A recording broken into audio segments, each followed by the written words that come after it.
And could you clap within frame? So we're good? Relax, enjoy. So tell me a little bit about what you do here at New Life.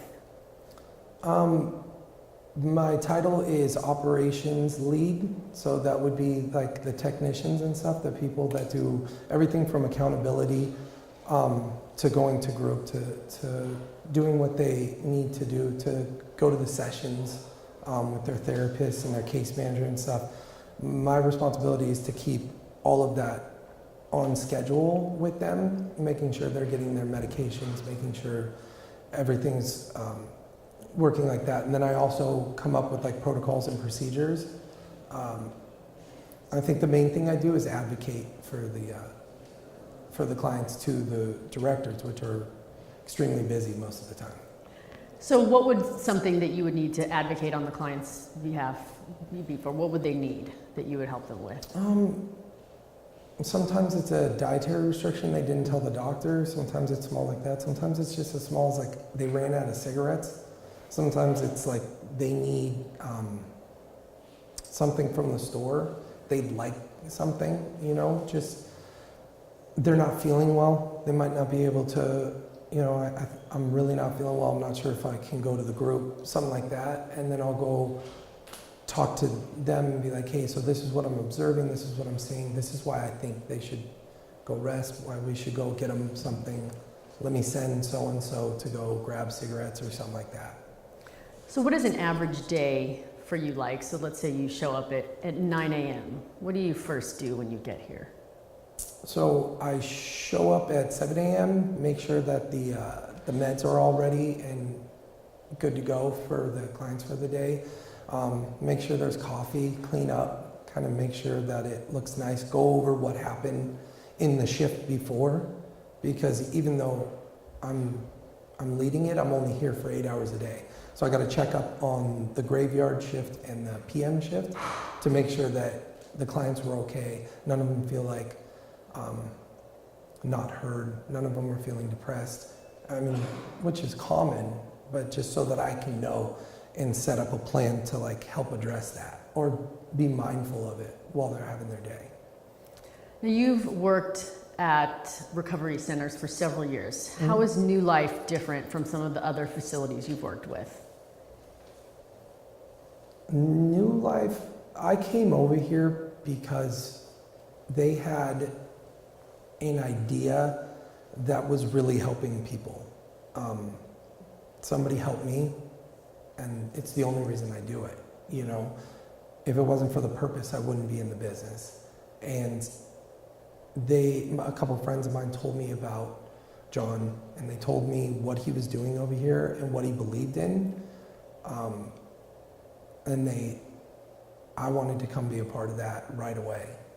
It's difficult in this business that I've seen to stay afloat and still care. Eventually, if a lot of places stop looking at them like a number, they don't make their quota. They don't make what they need to operate. So it's hard to find places that care these days. It's hard to find places that get clients that all need help or that want help, really. Everybody that comes in needs help, right? It matters if they want help or not. And so when they told me about this place, and it was true, he was excited about it. He wasn't burnt out on the idea. He was high energy, and he was like, he wants to save 1 million people. What kind of boss is he? He's, I can talk to him just like I talk to the techs and everybody else here. He's pretty laid back. He's a funny guy. He's got a lot of energy. The one thing I like a lot about him is that he doesn't make me feel like he's too busy, even though he is.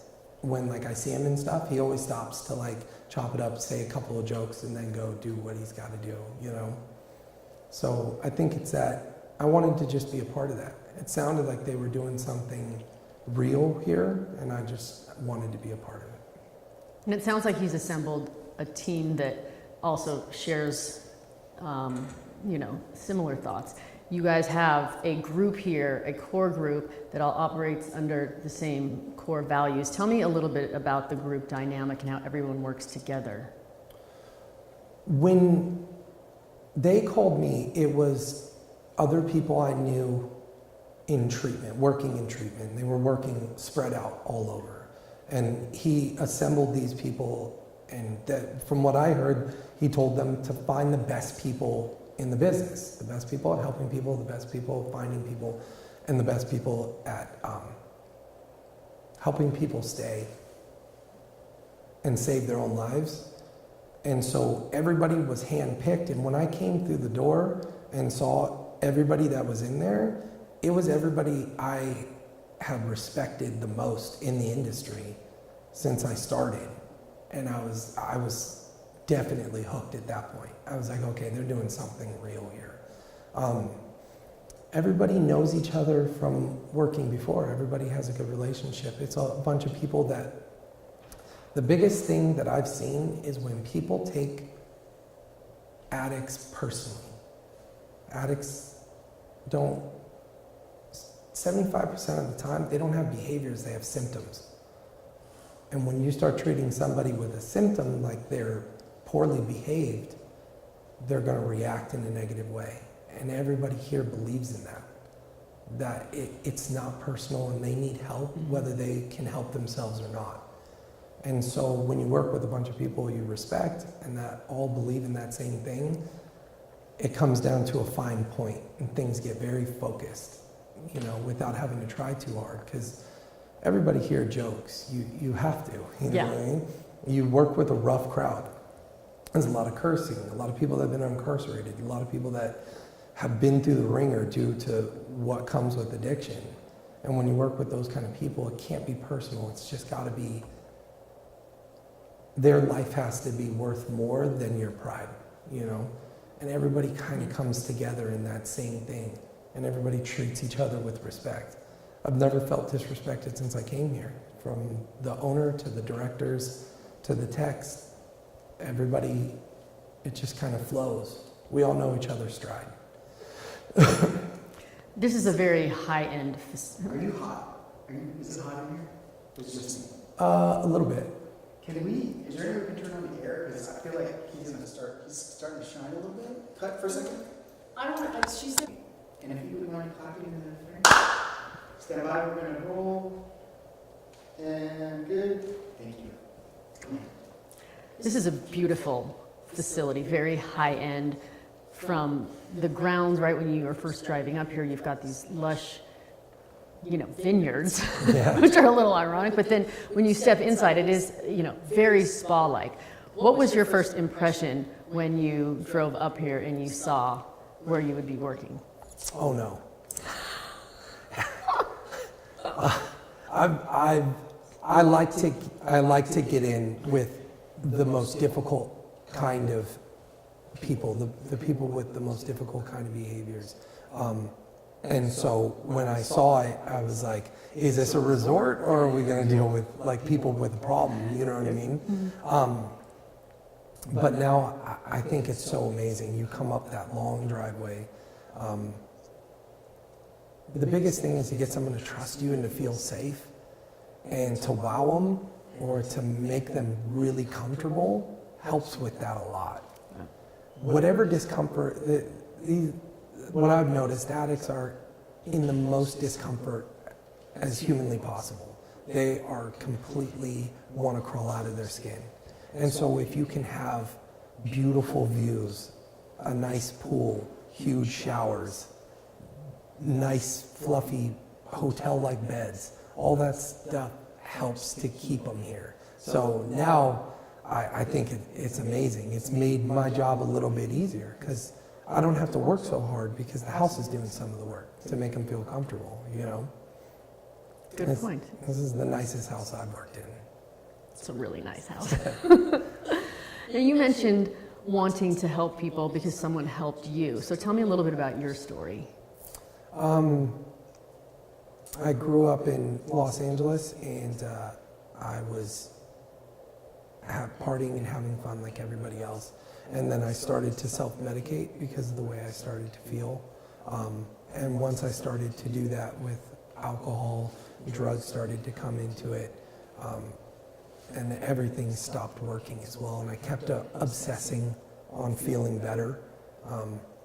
And as that happened and I kept feeding it, there came to a point where I was no longer having fun, but I was maintaining just to survive. I thought it was medicinally used. And then there was a time where I was hooked on heroin and methamphetamine. And when I started into that, that's when I got in a little trouble with the law and stuff like that. And the court systems, I went through anger management, court systems, therapy, counseling, methadone clinics, all of that stuff. And everybody had said that I was hopeless, and that the only way I would be able to survive in society or be a part of society would be to be heavily sedated or incarcerated. And I never thought of going to treatment. I always thought it was something that I was doing wrong. I always thought that I just couldn't figure it out, what everybody's secret was of not living like that. And somebody told me about treatment, and I went, and it was the first time that there was a bunch of people that didn't give up. You know, there was a bunch of people that didn't think I was a lost cause. And for the first time, I had hope. And so at that point, I just did whatever they said. I stopped fighting it, and I started going with it. And I've been sober ever since. I never relapsed. Good. How have your relationships with your friends and family changed now that you're sober? Oh, immensely. I didn't have any friends left. They were either incarcerated or they didn't want to talk to me anymore. My dad had told my brother before I went to treatment that he was planning my funeral, and just to let him know when it was time. The rest of my family just said they couldn't watch me anymore live like that.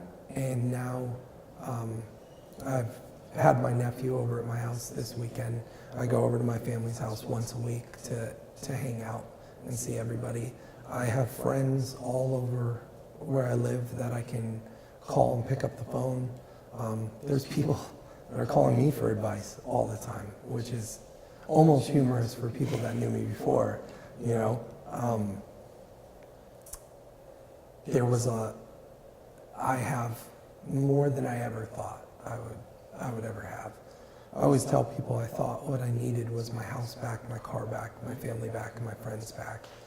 But I think what I got from getting treatment and being in recovery was that you can take any of those things away today and I'm okay.